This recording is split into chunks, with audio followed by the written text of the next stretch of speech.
My name is Sevak Singh Khalsa. Sevak means servant, Singh means lion, Khalsa is body of devoted ones to the truth. And so I'm the servant of those who are pursuing consciousness. Yeah, well, we all breathe, right? I mean, we're all alive, and life is a gift. We earn this life. And so we have a choice. We can either go through it asleep or go through it awake. And if we want to move through life and feel fulfilled, then we have to open ourselves to be filled. That's where the awareness comes in. I mean, I'm a practitioner of Kundalini Yoga and meditation as taught by Yogi Bhajan, and my whole practice is around feeling alive, being alive, and feeling that aliveness and connection with you. Which is one of the great things about men's camp, is you've got all these men here who are having that experience. I know from my study and my practice that pranayama, the breath, the movement, vitalizing the body is where it's at. Every man wants to be potent. Everybody wants to be potent. And you got to have juice to be potent. It seems right now in our community, there's a lot of men going through a really tough time emotionally. You know, I've had friends that have committed suicide. You see it on TV all the time, and it's happening a lot right now. Oh yeah. Well, I mean, you heard the check-in circle. You know, at least a handful, maybe at least a half a dozen men here are all living through that moment of, do I take myself out or not? And a few of them are still struggling with it right now, right today. And so, you know, when you can be around in a very safe space that is spiritually based, you can see a little bit through the clouds. Knowing that somebody else who's been under that cloud cover has found their way through, that's worth a lot. I mean, depression being suicidal is being depressed. You know, this is a cut the nonsense. You know, it's depression. And our teacher Yogi Bhajan told us that in this age, which has come absolutely, as every spiritual master has told us, that most people will suffer from cold depression. Cold depression means it's so deep, it's cold. You don't even know it's there. So suicide and that whole helpless feeling, I can't affect the change. I can't, you know, this is sucks, and this sucks, and this sucks, and my woman left me, and I lost my job, and all of the circumstance that revolves around that hopelessness is all part of depression. And when you can have joy, it opens a little bit of light. A practice, whether it's my practice, your practice, anybody's practice, that brings vitalization into the body, it opens the mind. Because the mind follows the body. You know, your knee hurts, your mind goes there, right?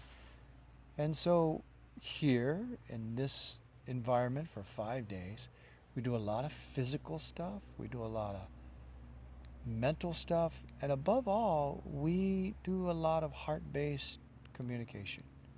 So to me, that's the value of this. And if you're suffering, and it's not that any one of us hasn't gone through it, you know, because you don't know the height of the mountain unless you know the depth of the valley. And when you're down there saying, man, it ain't worth it, I've had it, you just have to start the slow climb up, and one step at a time. One step at a time. That's when you reach down, you grab your brother's hand, you pick him up, then you hand him off to the next guy. It's a very true statement. That's happening a lot. I mean, a lot of my students. Oh my God. I mean, and the clonazepam doesn't work anymore.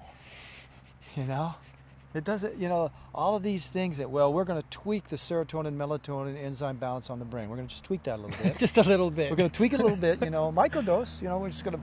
But however, the problem is that they don't do microdose, and they're on it for a long time. Sometimes you need that to get through. And they're just touching the symptom. They're not really touching the root. Yeah. And so where's the root? The root's inside.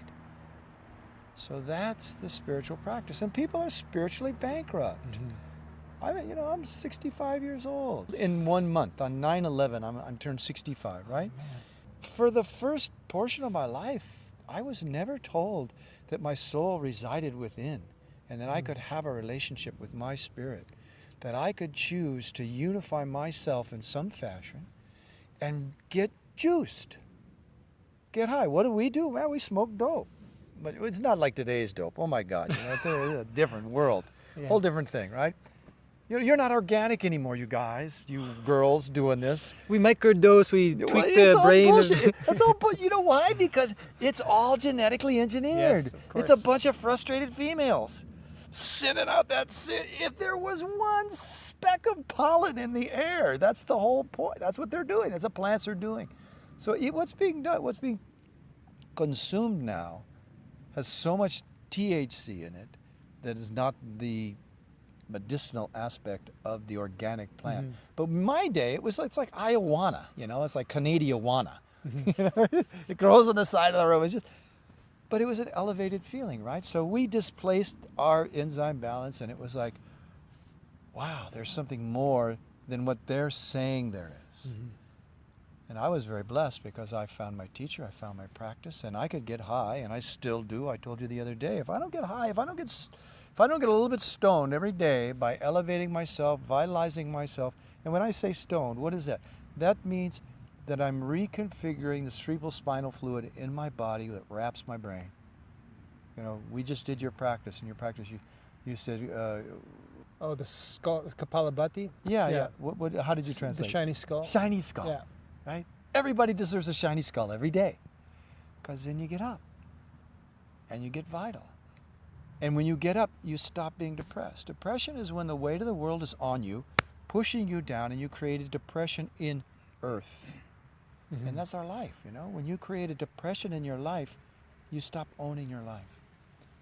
And so people who are suffering with that, people who want to be inspired, people who want to help other people, and men who want to be, spiritually connected with themselves first, and then find some kind of a practice. And Kundalini Yoga is just like, it's not suggestive. It's like bucket of water in the face. It makes you really have a sensory experience, and it'll serve them.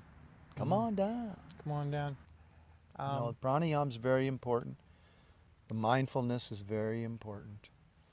The weight of the subconscious is what gets cleared in a spiritual practice.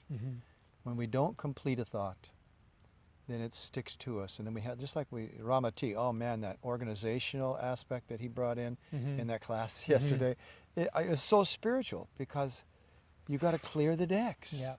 When you can clear that subconscious, when you complete that thought and you let it go, then you have room to be you and you're not carrying this weight. So I think that's what makes you vital. That's what keeps you a kid. Because kids live in wonder. It's like, wow. And they're constantly receiving life. Yeah, and it's like, whoa. It's like, whoa, you see that. And I don't know if probably none of you have ever done any drugs. But, when we first started taking mind-altering substance, it was like, whoa, look at that. Only because we had lost that innocence to see it. And I think that's why a spiritual man is like a kid his whole life, and he stays vital his whole life. And when his pranic bank account is used up, he goes home. There's a level of happiness that you get with that with marijuana. For some people, you get to a level of happiness, and you want to talk to people. And then I saw you guys, and I'm like, these guys are like stoned without being stoned. Like they're that level of happiness that you get when you smoke up, but they're not smoking up.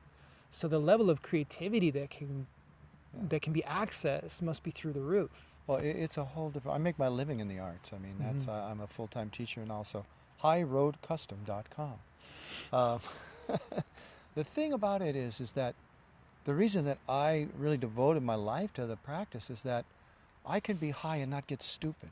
No matter what, if you take external stuff and you put it in and, it's all organic, yeah, so is this grass, I can eat it too. I can take mushrooms and, take the strychnine and get all buzzed out. But then my body has to recuperate. And it's not a big deal. It's sacramental.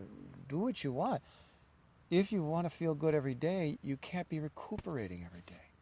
Like what I've noticed is that without being any women, the vulnerability comes in because it's almost like the feminine and all the men can actually come up to the first. Yeah. Can you talk just a little bit about that? Well, the difference between having a female, well, it's just like I was saying about the hybrid plants, right?